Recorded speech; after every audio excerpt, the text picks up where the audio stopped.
You are about to see a fire, one that has been planned, a demonstration fire. An ashtray with a still smoldering cigarette is dumped into the wastebasket. 2 minutes, 8 seconds. The contents of the wastebasket are smoldering. 7 minutes, 3 seconds. The wastebasket is in flames. 9 minutes, 14 seconds. The room is an inferno. You are about to experience the power of fire.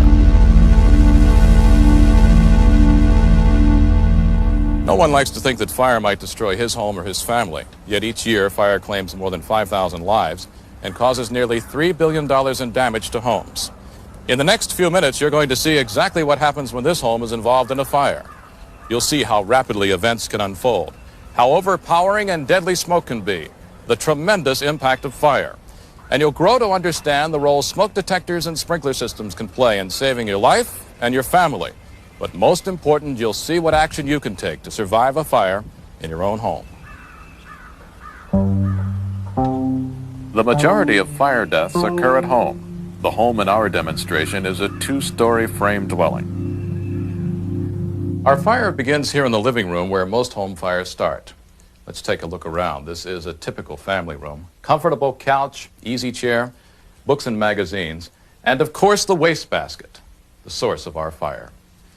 Through this doorway, just a few feet away, is the kitchen. During the fire, this door will be closed. Next to the living room and kitchen, the dining room, the setting for family get-togethers and gatherings. The front hallway, sort of a catch-all for a busy family, and the only direct exit for someone who may be upstairs. Let's see what we have on the second floor. This is the upstairs hallway, and here's the master bedroom. It's a pleasant room with the usual collection of sentimental items and valuables like this jewelry box. During the fire, the door to the master bedroom will be closed. And over here is a guest room. It's also comfortably furnished. This room is directly above the living room, where our fire begins.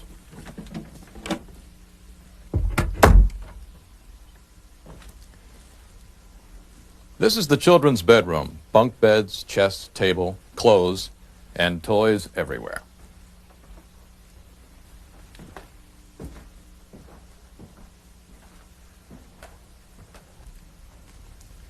Only one thing distinguishes this house from your home. We've installed test instruments. And as the fire progresses, they're going to measure exactly what's happening with air quality and temperature.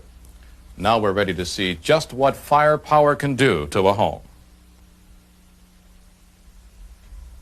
A carelessly discarded cigarette is the cause of this fire, but home fires can start many ways.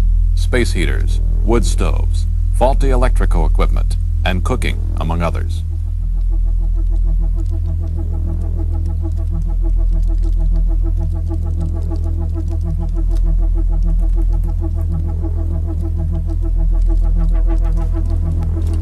In most fires, there is a longer period of time from the appearance of smoke to actual flames. Remember, what you will see and hear was filmed as it actually happened.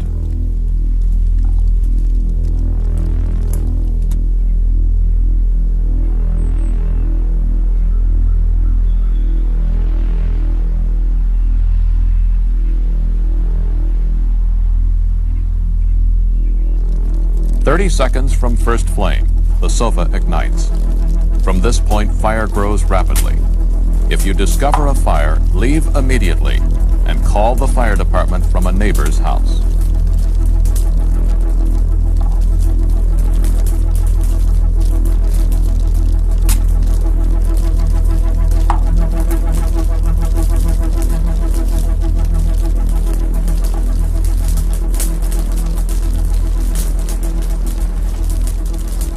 "1 minute 4 seconds from first flame. Polyurethane cushioning from the couch starts to melt, spreading fire to the rug. Smoke begins to fill the room.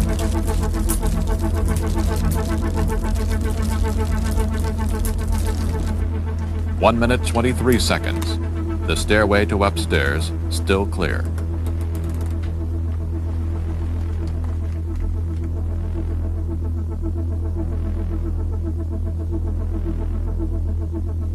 Things look safe here in the kids' room, but downstairs the fire continues to accelerate.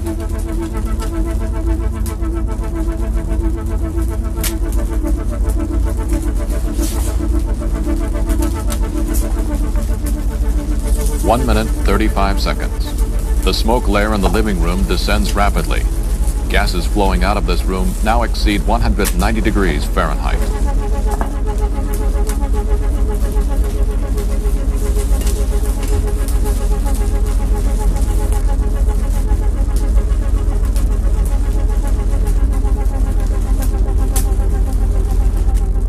One minute, 47 seconds. Light smoke begins to move to the second floor. 1 minute, 50 seconds. The smoke detector at the foot of the stairs sounds an alarm, providing warning before exits are blocked. Take action immediately. Crawl low where the air is cleaner. 2 minutes, 30 seconds. The temperature above the couch is now 400 degrees Fahrenheit. That's over 200 degrees Celsius. 2 minutes, 48 seconds. Smoke pours into the dining room, now only 4 feet above the floor. Thick black smoke moves rapidly upstairs. 3 minutes, 3 seconds. Melted polyurethane burns under the couch. Suddenly, the lampshade ignites. The temperature 3 feet above the floor in this room is over 500 degrees Fahrenheit. No one could survive. 3 minutes, 20 seconds. The upstairs hall is beginning to fill with black acrid smoke, making escape more difficult. From the outside, there may be no evidence of the inferno inside. 3 minutes, 41 seconds. The energy in the room suddenly ignites everything. Within 1 minute, the temperature has risen to over 1,400 degrees. Flashover. The living room windows break out. The entire room fills with flames, forcing huge amounts of smoke and toxic gases throughout the house. Only 2 minutes after the smoke detector sounded, the lower hallway is dark and filled with smoke. The upstairs hall and stairs now impassable. A second escape route is your only way out. 4 minutes, 33 seconds. Only now are flames visible from outside the house. If this fire occurred at night when most fatal fires happen, this would be the first exterior evidence of fire in progress.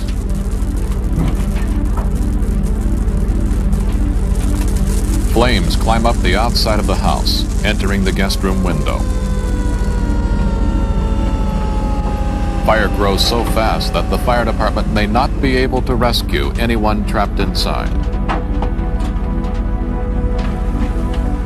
Firefighters wearing protective clothing enter to search the house and to combat the fire.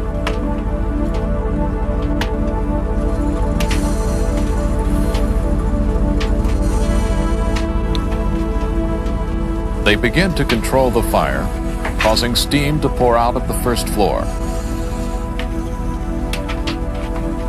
Reaching the second floor, firefighters break windows to release heat and vent smoke.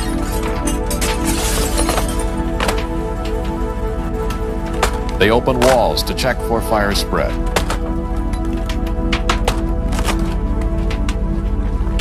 Not all fires behave like this one. Some will move slower, some faster. But if a fire starts in your home, get out immediately and stay out. You have just seen the power of an uncontrolled fire.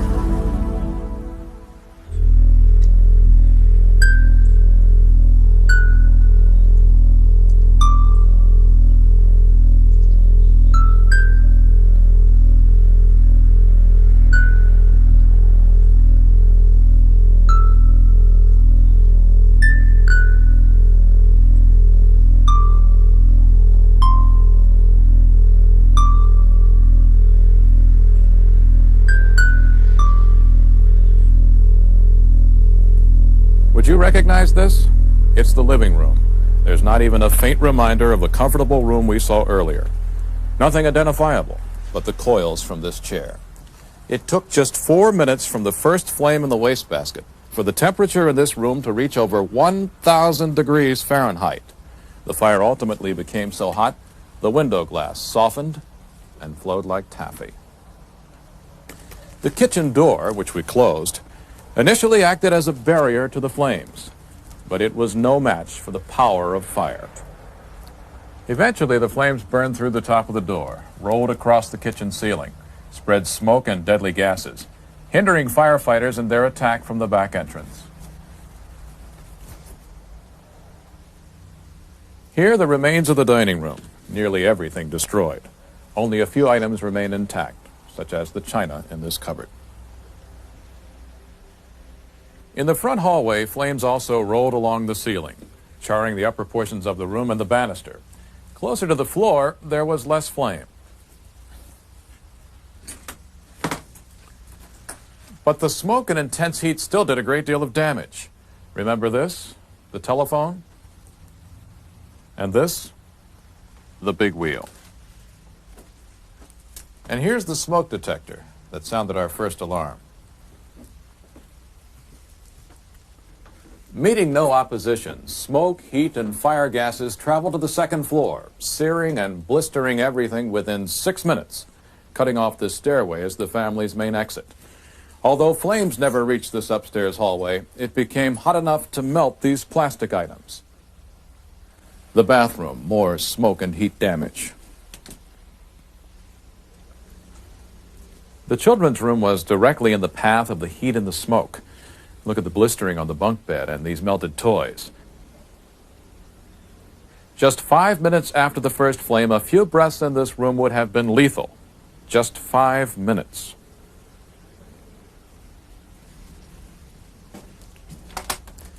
In the guest room, flames from the living room came in through the windows and up through the walls.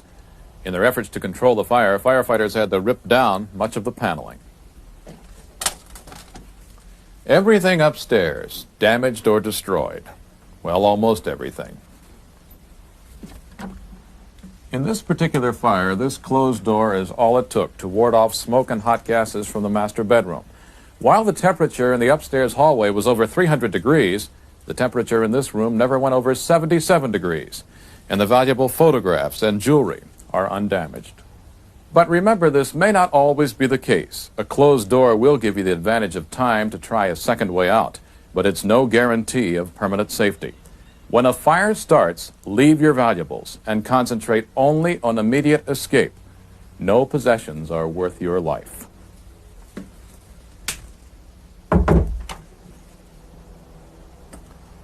You have just experienced the damage that fire can do to a home.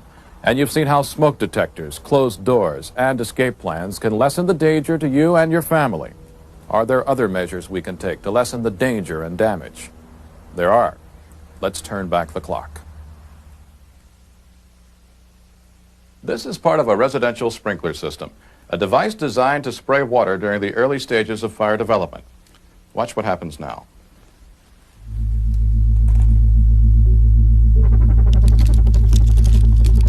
A fire identical to the one you just saw has been started in this room. Sprinkler systems have long been used very successfully in commercial buildings to control fires, minimize damage, and save lives. They have now been adapted for home use. In a typical residential sprinkler installation, sprinklers would be placed throughout the house. Triggered by heat, only those located near the fire will discharge water. As before, the fire grows rapidly. Smoke fills the room from the ceiling down.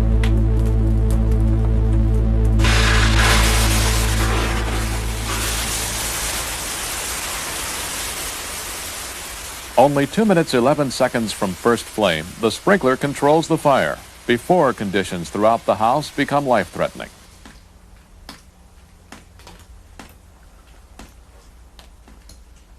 Of course, the room is very wet. But the sprinkler has confined the fire's damage to one small area. And so for less than the cost of the furniture in this room, lives and property have been saved.